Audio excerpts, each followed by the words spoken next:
Muito bom dia a todos. Queiram considerar o protocolo cumprido e, antes de mais, agradecer ao Folo pelo convite que me formulou para participar desta conferência e também felicitar ao Folo pela iniciativa, pela brilhante conferência que se predispôs em realizar e que reputo de extrema importância, tendo em conta o contexto atual que vivemos em Angola. Também cumprimentar os meus colegas de painel do debate, o comandante Divaldo Martins, que já nos conhecemos de outros debates, e o Dr. Bernardo Peso, o meu muito bom dia. Lamento o facto de não estar fisicamente presente nesta conferência por razões profissionais e sobrecarga de agenda, mas estamos aqui ainda assim para dar o nosso contributo na compreensão deste tema que ao Folo inteligentemente traz à discussão nesta conferência. O tema que nos foi proposto tem como, designa-se conflito de direitos fundamentais, exercício da liberdade e segurança pública. Creio que a organização, quando pensou no tema, pretendeu fundamentalmente questionar se haverá aqui um conflito de direitos fundamentais e haverá aqui um conflito, entre o exercício do direito fundamental e a segurança pública. Ora, para melhor compreensão do tema, eu gostava de apresentar alguns conceitos que eu entendo conceitos operativos, para facilitarmos também aqui o trabalho e o exercício que estamos a fazer. Normalmente há conflitos de direitos ou conflito de interesses quando o exercício de um direito fundamental por parte do seu titular colide com o exercício do direito fundamental de outro titular. Ou seja, há dois direitos fundamentais que são exercidos por cada um dos seus titulares, e é normal que no exercício destes dois direitos fundamentais haja então esse conflito, esta colisão de interesses. O conflito de interesses normalmente é classificado em autêntico ou em sentido impróprio. Tanto o conflito de interesse ou de direito, ele é autêntico quando de facto estão em causa dois direitos fundamentais, por exemplo, o direito à manifestação e o direito à vida, e é um conflito não autêntico ou em sentido impróprio quando está em causa um direito fundamental e um interesse ou um bem jurídico. E aqui é importante sublinhar que há clara diferença entre um direito fundamental e um bem jurídico. Portanto, não é necessariamente a mesma coisa. Ora, para a resolução destes conflitos de direitos fundamentais, regra geral, também a Teoria Geral de Direitos Fundamentais apresenta 3 critérios para a sua solução, que é o critério da hierarquia, que é o critério da anterioridade e o critério da especialidade, e ultimamente tem sido construído um outro critério, que é o critério da ponderação, tanto dos direitos, dos interesses que estiverem em conflito. Ora, depois disto, olhando para o tema, entendo que efetivamente não há necessariamente um conflito de direitos fundamentais, ou seja, não há o exercício de direitos fundamentais, não é incompatível necessariamente com a segurança pública, ou seja, nem sempre que se exercita um direito fundamental se põe em causa a segurança pública. Porque entendo que o exercício do direito fundamental por si só, ele não põe em causa a segurança pública. E olho aqui para o exemplo concreto do exercício do direito à manifestação, que tem pressupostos próprios que a lei estabelece, e entendo que se esse direito à manifestação for exercido no estrito cumprimento dos pressupostos que ela estabelece, nunca põe em causa a segurança pública, porque repara, um dos critérios fundamentais, ou um dos requisitos fundamentais para que se exerça o direito à manifestação é o mesmo ser realizado de forma pacífica, ou seja, ser realizado de forma pacífica é um pressuposto fundamental para que a própria manifestação seja realizada nos termos da lei. Ora, significa que se esta manifestação, e aqui estamos a dar como exemplo,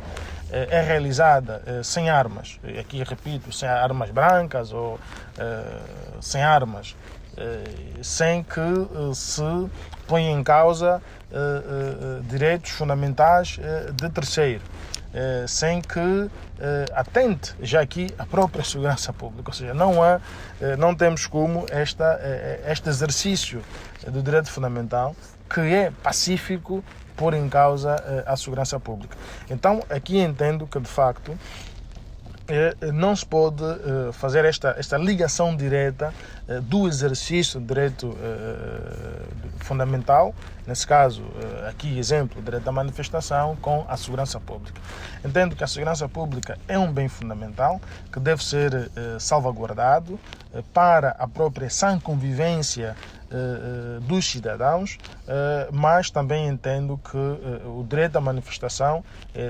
tido aqui sempre como exemplo, não põe em causa necessariamente a segurança pública, salvo naquelas situações em que, repito, é exercido fora dos requisitos que a lei estabelece. Ora, também entendo que se olharmos para a Constituição e mesmo até para o constitucionalismo moderno, tanto são, regra geral, estabelecidos situações próprias em que há limitações de direitos fundamentais. Tanto refiro-me ao estado de sítio, ao estado de emergência e também ao estado de guerra. Ora, fora destas situações, o exercício de direitos fundamentais, portanto, não deve ser condicionado. E olhando para o nosso contexto, temos estado a discutir essa questão se no contexto de pandemia podem ou não esses direitos serem limitados, serem restringidos. E é claro que a resposta é negativa. Portanto, estes direitos não podem ser restringidos, não podem ser limitados, porque o contexto em que os mesmos são exercidos não é um contexto de exceção constitucional, como seria, por exemplo, estado de emergência, estado de guerra, estado de sítio, e isto claramente não pode levar com que as autoridades limitem ou restringam o exercício deste direito. Ora, mas, olhando para o contexto prático, nós temos estado a assistir várias vezes, e refiro-me aqui a as últimas duas manifestações do dia 11 de novembro, dia 24 de outubro e 11 de novembro, em que claramente houve limitação, houve como que proibição do exercício deste direito. E a questão que se coloca é: será que, olhando para o contexto da pandemia, em que está em causa um direito à vida e um direito à saúde pública, será que o exercício em si deste direito fundamental, que é o direito à manifestação, põe em causa a vida e a saúde pública? Também entendo que a resposta é negativa, ou seja, a manifestação em si não põe em causa nem a vida nem a saúde pública, porque se a manifestação for realizada cumprindo de forma rigorosa aquilo que são as regras de biossegurança, não tem como ela pôr em causa a vida e a saúde pública. Por isso é que, mesmo se olhássemos aqui para conflitos de direitos fundamentais,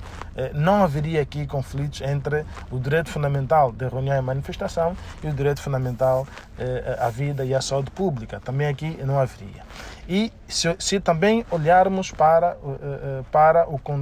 o sentido de haver conflito entre o direito fundamental à reunião e depois o bem jurídico, nesse caso a segurança pública, também entendo que não há aqui um conflito entre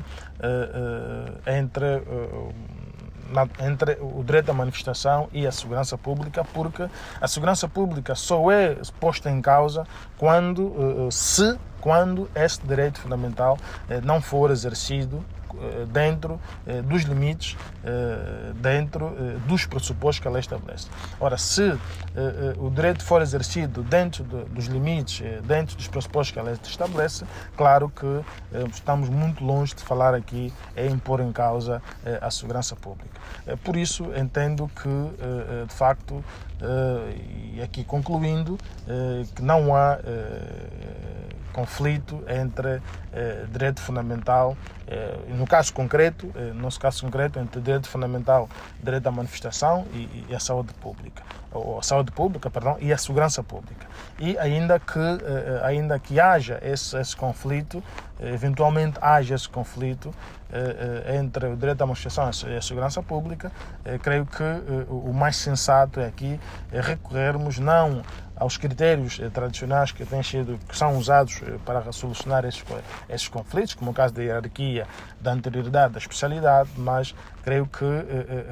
a ponderação, o diálogo, o consenso é sempre o melhor mecanismo, o melhor meio para solucionar eventual conflito que possa existir no exercício de direitos fundamentais versus segurança pública. E temos, por exemplo, o caso do Lubango, que ouvimos todos. No dia 11 foi realizada uma manifestação pacífica em que a polícia participou de forma ativa, permitindo que a manifestação fosse realizada numa perspectiva de garantir mesmo até contra manifestações, garantindo a realização desse direito fundamental, e creio que neste contexto nem sequer se pode aqui relacionar direito fundamental de segurança pública, porque esteve muito longe de se ocorrer, porque de facto o maior garante da própria segurança pública, que é a Polícia Nacional, tanto esteve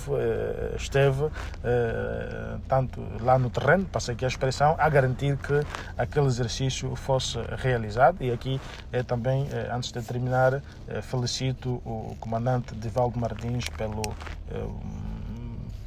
pelo exercício que aqui foi feito no Lubango e pelo bom trabalho realizado pela corporação que dirige no Lubango. Portanto, termino por aqui e espero ter dado algum contributo para a compreensão do tema que nos foi proposto. Mais uma vez, agradeço ao Folo e a felicito-a pela brilhante iniciativa que teve em organizar a conferência. Muito obrigado.